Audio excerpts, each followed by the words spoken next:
শক্তিশালী hypersonic missile ব্যবহার করে এবার সরাসরি ইসরায়েলি বিজ্ঞানীদের বাসভবনে হামলা চালিয়েছে ইরানের খ্যাপাটে আইআরজিসি। ভয়াবহ এই হামলায় ইতিমধ্যেই অন্তত ৬ জন শীর্ষ ইসরায়েলি পরমাণু বিজ্ঞানী পরপারে চলে গেছেন। মূলত শহীদ আয়াতুল্লাহ খামেনির চরম বদলা নিতেই ইরান এবার ইসরায়েলের শীর্ষ পরমাণু বিজ্ঞানী এবং সামরিক বাহিনীর উচ্চপদস্থ কমান্ডারদের সরাসরি টার্গেট করেছে।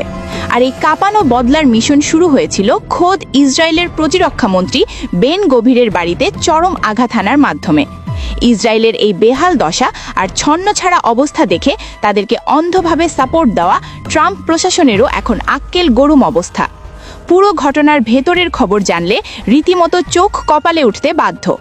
আন্তর্জাতিক গণমাধ্যম এবং সামরিক বিশেষজ্ঞদের নিখুঁত খবর অনুযায়ী অপারেশন ট্রু প্রমিস 4 এর কারণে ইসরায়েলের এখন রীতিমতো লেজে গোবরে দশা।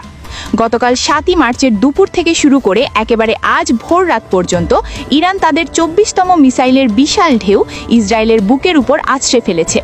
আর এই টানা হামলায় ইসরায়েল একেবারে নাস্তানাবুদ হয়ে গেছে। সংবাদ মাধ্যমের খবর বলছে গতকাল দুপুরের দিকে ইরানের ভয়ঙ্কর সব ব্যালিস্টিক মিসাইল সোজা গিয়ে পড়েছে অ্যাশকেলন শহরে। এই শহরটি এখন পুরোপুরি লণ্ডভণ্ড। শুধু তাই নয়, এর ঠিক পাশেই থাকা নর্দার্ন ইন্ডাস্ট্রিয়াল জোন বা উত্তরের বিশাল শিল্পাঞ্চল মুহূর্তের মধ্যেই একেবারে অকেজো হয়ে গেছে। এই শিল্পাঞ্চলটি ছিল ইসরায়েলের টাকা কামানোর সবচেয়ে বড় জায়গা।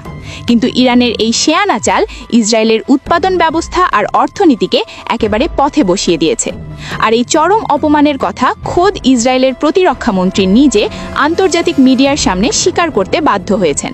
প্রতিরক্ষামন্ত্রী গলা ফাটিয়ে বলেছেন যে তাদের অর্থনীতিকে একেবারে পঙ্গু করে দেওয়ার জন্যই ইরান এই খেল শুরু করেছে। সব মিলিয়ে ইসরায়েলের অবস্থা এখন এতই খারাপ যে তারা রীতিমতো খাবি খাচ্ছে। চারিদিকে শুধু হাহাকার আর ধ্বংসের চিহ্ন। অর্থনীতির চাকা একেবারে বসে যাওয়ার উপক্রম হয়েছে। যারা এতদিন নিজেদের অপরাজেয় ভাবত, তারা এখন নিজেদের অস্তিত্ব বাঁচাতে গর্ত খুঁজছে।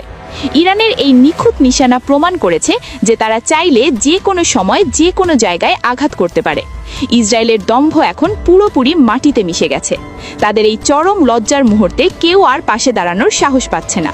মূলত এর আগে সবাই জানত ইরান শুধু সামরিক ঘাঁটিতেই নিশানা করে, কিন্তু এবার তারা এমন এক চতুর চাল চেলেছে যা দেখে সবাই ভিমরি খাচ্ছে।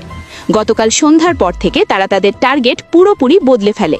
সামরিক বিশেষজ্ঞদের মতে ইরান এবার তাদের খাইবার শেখান মিসাইল দিয়ে ইসরায়েলের বড় বড় শপিং মল থেকে শুরু করে ব্যস্ত বন্দর আর বিশাল সব শিল্প কারখানায় ব্যাপক আঘাত এনেছে।